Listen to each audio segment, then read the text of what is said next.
Shalom saudara-saudara yang dikasihi oleh Tuhan. Tidak seorang pun di antara kita yang suka untuk ditegur oleh orang lain, bukan? Saudara, ditegur merupakan hal yang tidak menyamankan kita. Tetapi saudara yang kasih dalam Tuhan, Tuhan kita Tuhan yang bisa menegur kita. Saudara, mari relakan diri kita ketika Tuhan menegur kita. Karena saudara, melalui teguran, hidup kita bisa diubahkan oleh Tuhan. Karena Dia mencintai kita. Salam jumpa dalam program Tuhan adalah Gembalaku. Saudara, ada nasihat dari firman Tuhan dari Ibrani pasal 12 ayat 5-6 yang berbunyi demikian. Hai anakku, janganlah anggap enteng didikan Tuhan, dan janganlah putus asa apabila engkau diperingatinya. Karena Tuhan menghajar orang yang dikasihinya, dan Ia menyesah orang yang diakuinya sebagai anak. Saudara, jangan anggap enteng didikan Tuhan. Jangan anggap enteng peringatan Tuhan. Jangan engkau putus asa jika diperingatkan Tuhan. Karena itu adalah ekspresi Tuhan mengasihi kita sebagai anak-anaknya. Saudara, anggap enteng. Apakah pernah saudara lakukan dalam hidup saudara? Saudara, anggap enteng itu berarti tidak menghargai, itu anggap enteng. Anggap enteng itu berarti tidak menganggapnya serius. Anggap enteng itu juga bisa berarti bisa diabaikan. Saudara, berapa banyak orang di dunia ini yang bersikap demikian kepada Tuhan? Saudara, sebagai orang percaya, kita telah mengenal Tuhan kita. Saudara, Ia mendidik kita, memperingati kita karena Ia mengasihi kita. Saudara, marilah kita didapati sebagai anak-anak Allah yang tidak menganggap enteng didikan Tuhan. Tetapi kita mau taat kepada Tuhan. Saudara, mari kita membaca 1 Samuel pasal 2 ayat 22 sampai 36. Eli telah sangat tua apabila didengarnya segala sesuatu yang dilakukan anak-anaknya terhadap semua orang Israel dan bahwa mereka itu tidur dengan perempuan-perempuan yang melayani di depan pintu kemah pertemuan. Berkatalah ia kepada mereka, "Mengapa kamu melakukan hal-hal yang begitu? Sehingga ku dengar dari segenap bangsa ini tentang perbuatan-perbuatanmu yang jahat itu. Janganlah begitu, anak-anakku, bukan kabar baik yang ku dengar itu bahwa kamu menyebabkan umat Tuhan melakukan pelanggaran. Jika seseorang berdosa terhadap orang yang lain, maka Allah yang akan mengadili. Tetapi jika seorang berdosa terhadap Tuhan, siapakah yang menjadi perantara baginya? Tetapi tidaklah didengarkan mereka perkataan ayahnya itu, sebab Tuhan hendak mematikan mereka. Tetapi Samuel yang muda itu semakin besar dan semakin disukai, baik di hadapan Tuhan maupun di hadapan manusia. Seorang abdi Allah datang kepada Eli dan berkata kepadanya, "Beginilah firman Tuhan, bukankah dengan nyata aku menyatakan diriku kepada nenek moyangmu ketika mereka masih di Mesir dan takluk kepada keturunan Fir'aun? Dan aku telah memilihnya dari segala suku Israel menjadi imam bagiku supaya ia mempersembahkan korban di atas mezbahku, membakar ukupan dan memakai baju efod di hadapanku. Kepada kaummu telah kuserahkan segala korban api-apian orang Israel. Mengapa engkau memandang dengan loba kepada korban sembelihanku dan korban sajianku yang telah kuperintahkan? Dan mengapa engkau menghormati anak-anakmu lebih daripadaku sambil kamu menggemukkan dirimu dengan bagian yang terbaik dari setiap korban sajian umatku Israel? Sebab itu demikianlah firman Tuhan, Allah Israel. Sesungguhnya aku telah berjanji keluargamu dan kaummu akan hidup di hadapanku selamanya. Tetapi sekarang demikianlah firman Tuhan, jauhlah hal itu daripadaku, sebab siapa yang menghormati aku akan kuhormati, tetapi siapa yang menghina aku akan dipandang rendah. Sesungguhnya akan datang waktunya, bahwa aku akan mematahkan tangan kekuatanmu dan tangan kekuatan kaummu, sehingga tidak ada seorang kakek dalam keluargamu. Maka engkau akan memandang dengan mata bermusuhan kepada segala kebaikan yang akan kulakukan kepada Israel. Dan dalam keluargamu takkan ada seorang kakek untuk selamanya. Tetapi seorang daripadamu yang tidak kulenyapkan dari lingkungan mezbahku akan membuat matamu rusak dan jiwamu merana. Segala tambahan keluargamu akan mati oleh pedang lawan. Inilah yang akan menjadi tanda bagimu, yakni apa yang akan terjadi kepada kedua anakmu ini, Hofni dan Pinehas. Pada hari yang sama keduanya akan mati. Dan aku akan mengangkat bagiku seorang imam kepercayaan yang berlaku sesuai dengan hatiku dan jiwaku. Dan aku akan membangunkan baginya keturunan yang teguh setia, sehingga ia selalu hidup di hadapan orang yang kuurapi.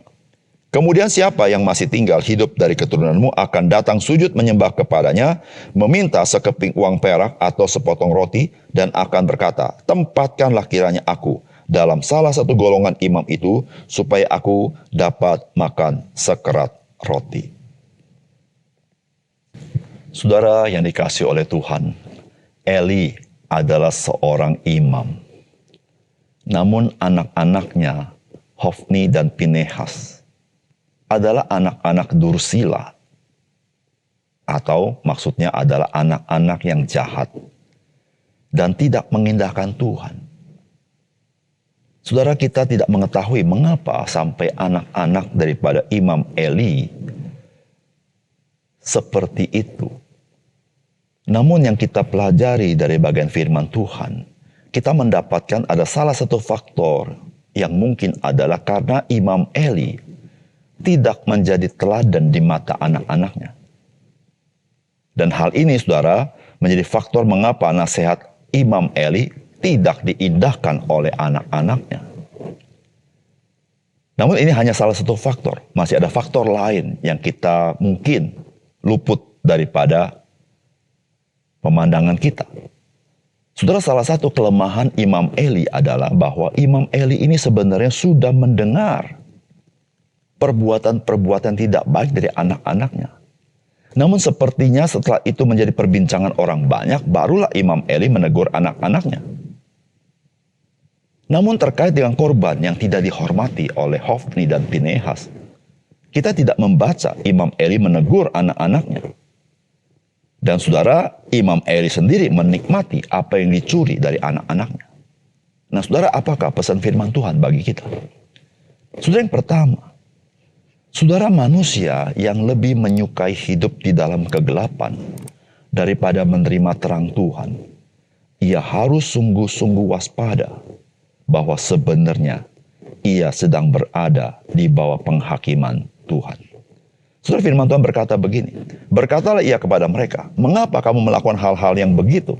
Sehingga ku dengar dari segenap bangsa ini tentang perbuatan-perbuatanmu yang jahat itu. Janganlah begitu, anak-anakku. Bukan kabar baik yang kudengar itu bahwa kamu menyebabkan umat Tuhan melakukan pelanggaran. Jika seorang berdosa terhadap seorang yang lain, maka Allah yang akan mengadili. Tetapi jika seorang berdosa terhadap Tuhan, siapakah yang menjadi pengantara baginya? Tetapi tidak didengarkan mereka perkataan ayahnya itu. Sebab Tuhan hendak mematikan mereka. Saudara yang dikasihi oleh Tuhan, anak-anak daripada Imam Eli ditegur supaya mereka bertobat. Tetapi mereka tidak mengindahkan teguran ayahnya, apapun alasannya. Mungkin saja ayahnya tidak memberikan teladan, tetapi saudara, sikap tidak mengindahkan teguran yang jelas dari Imam Eli, maka sebetulnya Hofni dan Pinehas sedang berada di bawah murka Allah. Maka kita berkata, Tuhan hendak mematikannya. Saudara, di dalam Injil Yohanes pasal 3:19 dikatakan seperti ini, dan inilah hukuman itu. Terang telah datang ke dalam dunia, tetapi manusia lebih menyukai kegelapan daripada terang. Sebab perbuatan-perbuatan mereka jahat. Saudara, ketika manusia mengeraskan hati, ketika Tuhan menyatakan terangnya, dan dia menolaknya, dan dia lebih menyukai kegelapan. Saudara-saudara, Alkitab mengatakan, inilah hukuman itu, atau penghakiman itu. Atau dikatakan, orang tersebut sebetulnya sedang berada di bawah murka Allah. Saudara, kita tidak boleh bermain-main dan menganggap enteng kekerasan kepala kita. Kekerasan hati kita. Ketika kita menolak teguran Tuhan, kita jangan berpikir itu sesuatu yang sepele. Tetapi itu mempunyai kemungkinan indikasi saudara sedang berada di bawah murka Allah. Saudara sedang berada di jalan kebinasaan itu. Saudara, Alkitab memberitahukan kepada kita, penolakan kepada teguran Tuhan bukanlah hal-hal yang enteng. Tidak boleh kita anggap remeh, tidak boleh kita abaikan. Karena saudara, itu menjadi salah satu indikator saudara kemungkinan berada di bawah murka Allah. Oleh karena itu saudara, ketika Tuhan menegur kita, ketika terang Tuhan menyatakan diri kepada kita, mari kita membuka hati. Saudara, jangan sampai kita tiba kepada kebinasan itu, di mana kita menyesal pun tidak berguna. Saudara, ketika Tuhan menyapa engkau dengan kasih-Nya, mari terimalah uluran tangan kasih Tuhan. Ketika Tuhan menegur engkau, mari buka hatimu dan bertobatlah dan datang kepada Tuhan. Itu mengindikasikan engkau adalah orang yang diselamatkan Tuhan. Yang kedua, saudara, kita harus waspada. Jikalau kita berlaku tutup mata terhadap dosa yang sifatnya menguntungkan kita, tetapi kita menegur dosa-dosa yang tidak ada kaitannya dengan kita. Saudara, firman Tuhan berkata begini, mengapa engkau memandang dengan loba kepada korban sembelihanku dan korban sajianku yang telah kuperintahkan? Dan mengapa engkau menghormati anak-anakmu lebih daripadaku, sambil kamu menggemukkan dirimu dengan bagian terbaik dari setiap korban sajian umatku Israel? Saudara, anak-anak daripada Imam Eli berbuat banyak kesalahan. Salah satunya adalah dia berbuat zina dengan perempuan-perempuan yang ada di pintu gerbang daripada rumah Tuhan. Tetapi ada yang lain, yaitu anak-anak itu tidak menghormati korban persembahan kepada Tuhan.